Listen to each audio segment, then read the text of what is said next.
അസ്സലാമു അലൈക്കും വറഹ്മത്തുള്ളാഹി തആല വബറകാതുഹു. പെണ്ണ് കണ്ടുവരുമ്പോൾ അതാ സഫീറിൻ്റെ മനസ്സിൽ പല ചിന്തകളായിരുന്നു.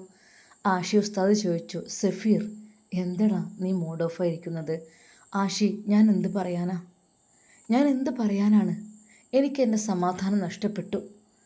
എന്താ നിൻ്റെ മനസ്സിലെന്താ? ഒന്നുമില്ല, ഞാൻ പറഞ്ഞല്ലോ, എനിക്ക് എൻ്റെ റിസ്വാന വക്കീൽ, അവൾ മാത്രം മതി. അല്ലാതെ ഏത് നൂർജഹാനല്ല മുംതാസ് ആയാലും എനിക്ക് വേണ്ട. അല്ലടാ, അവളെന്തോ പറഞ്ഞല്ലോ, എന്തോ ഒരു ആവശ്യത്തിന് വേണ്ടിയിട്ടാണ് നിന്നെ. എന്താ ആഷി, ഞാൻ എന്താ പറയാം? അഭിനയിക്കാനൊന്നും എന്നെ കിട്ടില്ല. എന്തിന്? ഞാൻ എൻ്റെ മനസ്സിൽ ഒന്ന് ആഗ്രഹിച്ചിട്ടുള്ളൂ, അതെനിക്ക് വേണം. അത് മാത്രം മതി ജീവിതത്തിൽ, അതാണ് എനിക്ക് വേണ്ടത്. എന്നാൽ ഈ സമയം ആഷി ഉസ്താദ് പറഞ്ഞു, നീ ടെൻഷൻ ആവല്ലേ, നീ കാര്യങ്ങളൊക്കെ റിസ്വാന വക്കീലിനോട് ഒന്ന് പറ. അവളോട് നീ തന്നെ നേരിട്ട് പറഞ്ഞു, അതോ ഞാൻ പറയണോ? അത് ഞാൻ പറഞ്ഞാൽ അതവൾക്ക് വല്ലാത്തൊരു വിഷമാവൂലേ? ആഷി, കാര്യങ്ങളെല്ലാം നീ പറ. കാരണം ഒരു പെണ്ണിനും അത് സഹിക്കാൻ കഴിയില്ല എന്നെനിക്ക് നന്നായിട്ടറിയാം. അവൾ എൻ്റെ മനസ്സിൽ ഒരുപാട് ആഗ്രഹിച്ചതാണ്, അവൾ എന്നെയും. അതിനിടയ്ക്ക് ഞാനൊരു പെണ്ണ് കാണാൻ പോലും അതൊക്കെ അറിയുമ്പോഴേ അവൾക്ക് എന്തെങ്കിലും തകർന്നു പോവും. ഞാൻ എന്ത് ചെയ്യുക എനിക്കറിയുന്നില്ല. എന്നാൽ ഈ സമയം ആഷി ഉസ്താദ് പറയുന്നു, ഒന്നുകൊണ്ട് വിഷമിക്കല്ലേ റിസ്വാന എന്നുള്ള ആ പെണ്ണ്, അവൾ ബുദ്ധിമതിയാണ്. അവൾ ഒരിക്കൽ പോലും പെട്ടെന്നൊന്നും തകരാത്തതാണ് അവളുടെ മനസ്സ്. കാര്യങ്ങൾ പറഞ്ഞാൽ അവൾക്ക് മനസ്സിലാകും. അത് നമ്മൾ പ്രത്യേകിച്ച് പറയേണ്ട ആവശ്യമൊന്നുമില്ല. ആഷി, പറയാം, ധൈര്യമായി നിനക്ക് തന്നെ പറഞ്ഞോളൂ. ആഷി, ഇല്ല, എനിക്കതിന് കഴിയില്ല. ഞാനിങ്ങനെ അവളുടെ മുഖത്ത് നോക്കിയത് പറയും? ഒരു പെണ്ണ് കാണാൻ പോയത് ഇത്ര വലിയ തെറ്റുള്ള കാര്യമാണോ? ഉമ്മയുടെ ഇഷ്ടത്തിന് വേണ്ടി അങ്ങനെ ഒന്ന് പോകേണ്ടി വന്നു.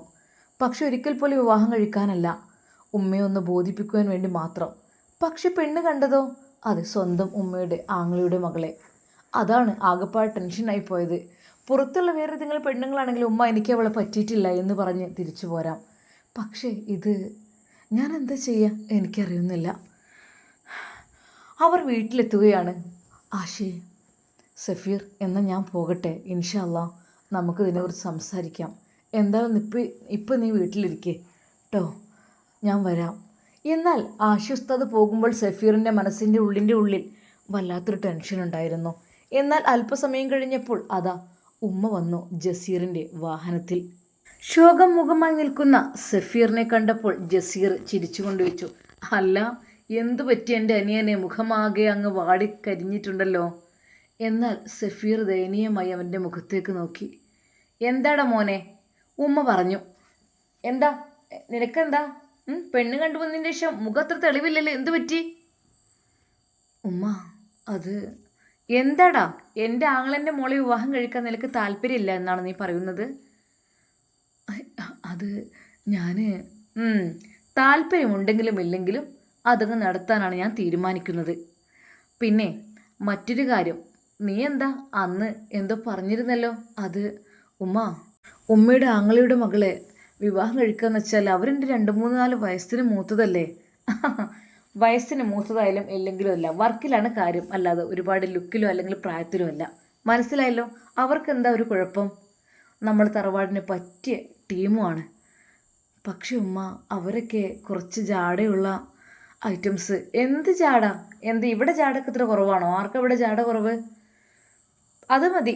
ഈ തറവാടിനനുസരിച്ച് പെണ്ണ് അത് അവൾ തന്നെയാണ്, നൂർജഹാനെ. എനിക്ക് ആദ്യം ഇഷ്ടമായിരുന്നു, പക്ഷേ ജസീർ അത് അവനങ്ങ് പറ്റിയില്ല. അവരെന്തൊക്കെയോ ഒരു കളി കളിച്ചു, അതിലാണ് പിന്നെ അവളെ വെറുത്തു പോയത്. പക്ഷെ വീണ്ടും അവർ തന്നെ ഇങ്ങോട്ട് ആവശ്യപ്പെടുകയും ചെയ്തു. അതുകൊണ്ട് ഞാൻ ഇതിന് സമ്മതിച്ചത്.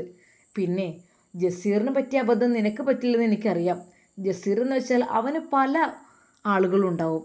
ഇവിടുത്തെ വേലക്കാരി അടക്കം അവൻ്റെ കീഴിലായിരുന്നു, വേലക്കാരിയുടെ മോളടക്കം. പിന്നെപ്പോൾ എന്താ?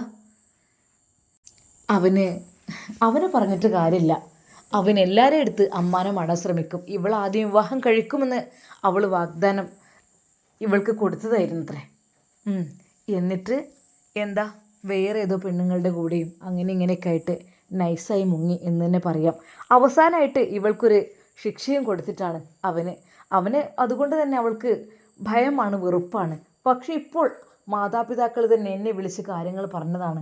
സഫീർ നല്ലവനാണ്, ദീനിയായ എന്ന് വെച്ചാൽ എല്ലാം കൊണ്ടും നല്ലൊരു സ്വഭാവത്തിനുടമയാണ്, അങ്ങനെയാണ് ഇങ്ങനെയാണെന്നൊക്കെ പറഞ്ഞിട്ട് കാര്യങ്ങൾ പറഞ്ഞു. അപ്പം എനിക്കും തോന്നി, എന്നാൽ ഈ കാര്യം ഞാൻ ജസീറിനോട് സംസാരിച്ചു. അത് നൂർജഹാന്, എൻ്റെ ആങ്ങളുടെ മകള്, നിൻ്റെ മാമൻ്റെ മോൾ നൂർജഹാനെ സഫീറിനെ കൊണ്ട് വിവാഹം കഴിപ്പിക്കാൻ അവർക്ക് താല്പര്യമുണ്ടെന്നാണ് പറഞ്ഞത്. എന്നാൽ ജസീർ അത് കേട്ടപ്പോൾ ചിരിക്കുകയാണ് ചെയ്തത്. അതിനെന്താ, സന്തോഷമേ ഉള്ളൂ. അതെ, അവൾ ഈ വീട്ടിൽ തന്നെ വരണം, അതെൻ്റെ ഒരു ആഗ്രഹം കൂടിയാണ്. നീയല്ലേ ആ ഒരു വിവാഹം അപ്പോൾ വേണ്ടെന്ന് വെച്ചത്? അവൾ നിന്നെ ഒരുപാട് കൊതിച്ചിരുന്നു, പക്ഷെ നീയായിട്ട് തന്നെയല്ലേ അത് ഒഴിവാക്കിയത്?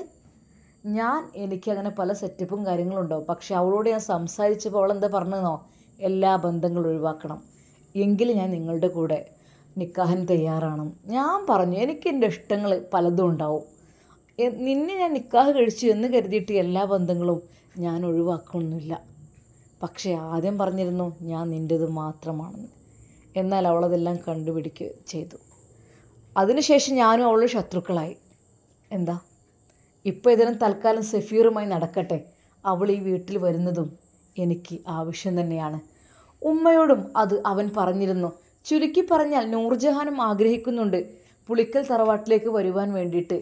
അതെ, അത് ജസീറും ആഗ്രഹിക്കുന്നുണ്ട്. പക്ഷേ സഫീറിൻ്റെ തലയിലാണ് ഇതെല്ലാം വെച്ച് കെട്ടിയത് എന്നർത്ഥം.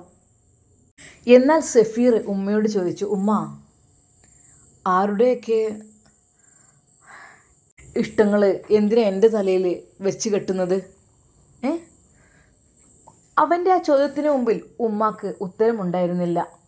അല്പസമയം ഉമ്മ മൗനം പാലിച്ചു. എന്നാൽ ആ ഒരു ചോദ്യം കേട്ടുകൊണ്ട് അതാ കോവണിപ്പടികൾ ഇറങ്ങിക്കൊണ്ട് ജസീർ വരുന്നു.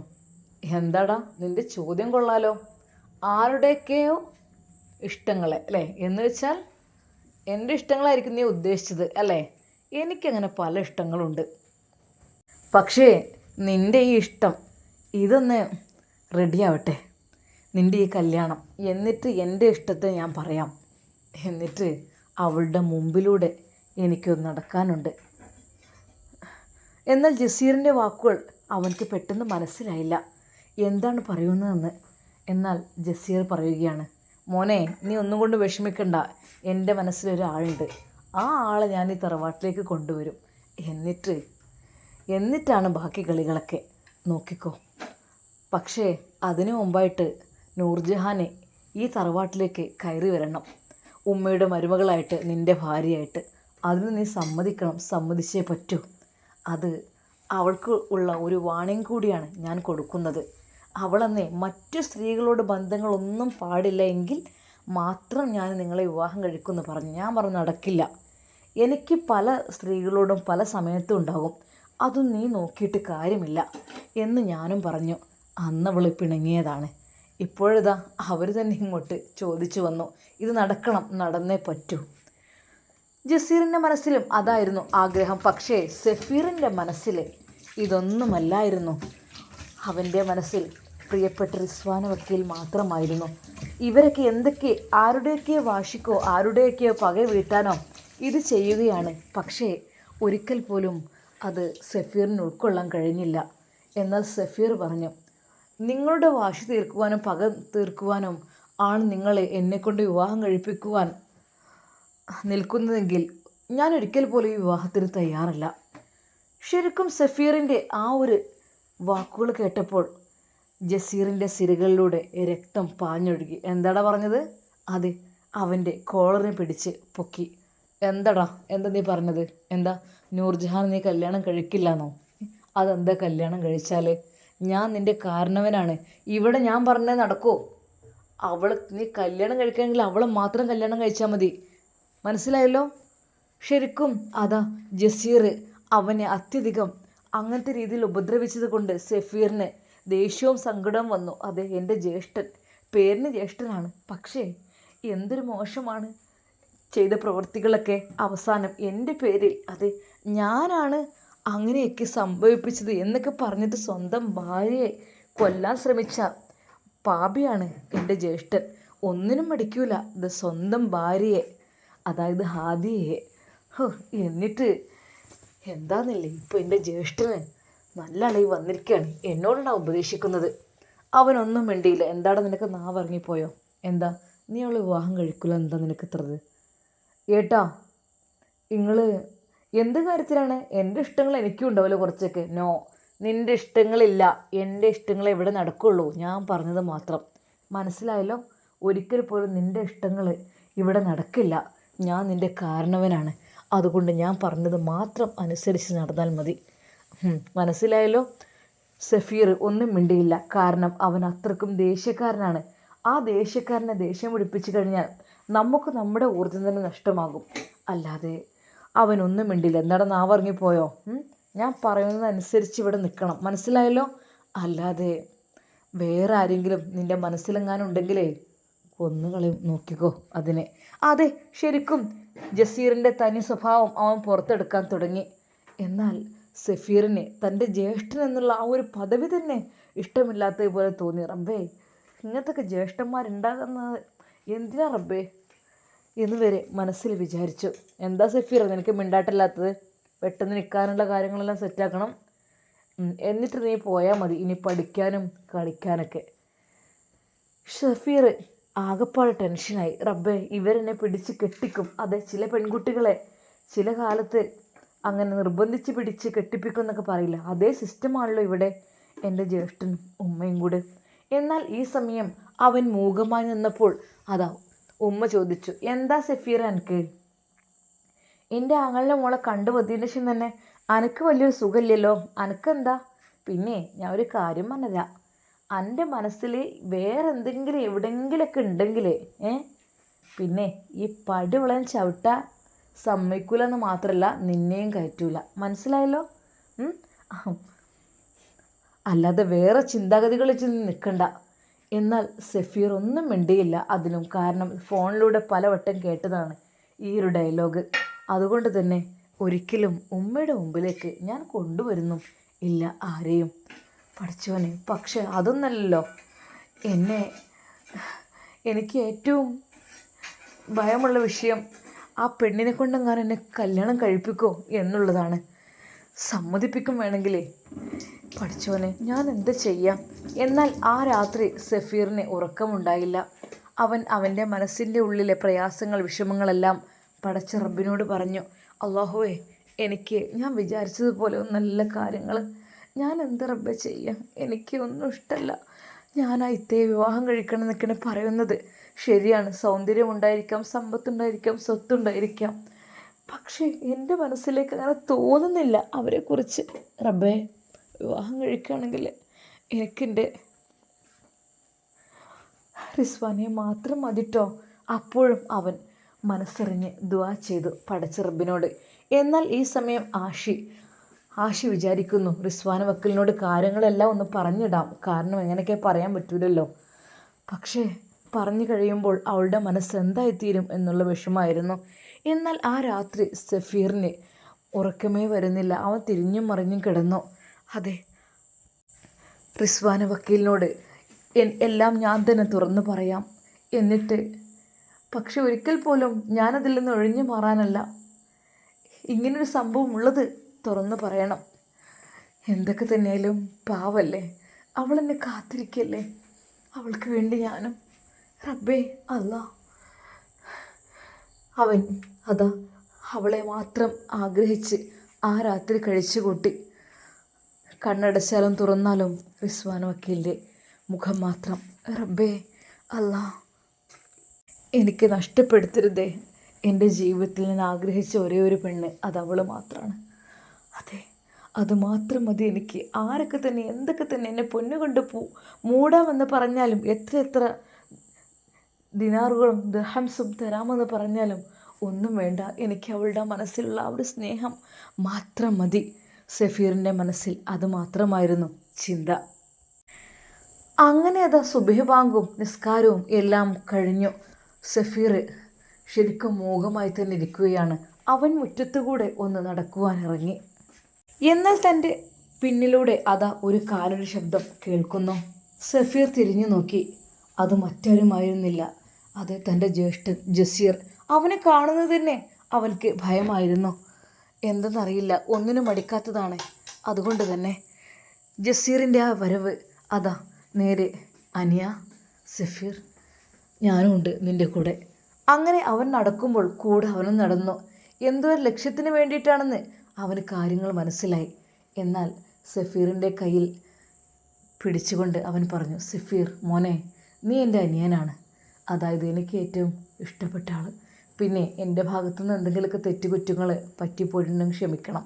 അതായത് ഒന്നിനുമല്ല, ഞാൻ നിന്നെ ഉപദ്രവിക്കാനൊക്കെ ശ്രമിച്ചു. അതായത് നിന്നെ അവളെന്തെങ്കിലും ചെയ്തിട്ട് നീ എങ്ങനെയെങ്കിലും അകത്താകണം എന്നുള്ള നിയത്തും കാര്യങ്ങളൊക്കെ എനിക്കുണ്ടായിരുന്നു. അതൊക്കെ പോട്ടെ, സോറി, എന്നോട് ക്ഷമിക്കണം. എനിക്ക് ഇനി നിന്നോട് ഒരേ ഒരു കാര്യം മാത്രമേ പറയാനുള്ളൂ. നീ വിചാരിച്ചാൽ അതെല്ലാം നടക്കും, അതെനിക്ക് ഉറപ്പുണ്ട്. അതിനു വേണ്ടിയിട്ട് ഇക്കാൻ്റെ കുട്ടി നിൻ്റെ കൂടെയുള്ള ഒരു ആഷി എന്ന് പറഞ്ഞ ആഷിക്കുണ്ടല്ലോ, ആഷി ഉസ്താദ്, അവനോട് ഇന്ന് കാര്യങ്ങൾ പറയണം. എന്തൊക്കെ തന്നെയാലും പറഞ്ഞാൽ അത് ഈസിയാവുമെന്ന് എനിക്ക് നന്നായിട്ടറിയാം കേട്ടോ. സഫീർ ഒരു നിമിഷം ഞെട്ടിപ്പോയി. ഇക്ക എന്ത് പറയുന്നത്? അതെ, ഞാൻ പറയാം, നിമിഷങ്ങൾക്കകം ഞാൻ പറയാം. സഫീർ ഒരു നിമിഷം ചിന്തിച്ചു, എന്തായിരിക്കും ഇക്കാക്ക് ഇത്ര പേർക്ക് പറയാനുള്ളത്? അവർ വീണ്ടും നടന്നു. ഒന്നും പറഞ്ഞില്ലല്ലോ. പറയാം സഫീർ, നീ നിൻ്റെ ആഷി ഉസ്താദിനോട് വിളിച്ച് പറയണം.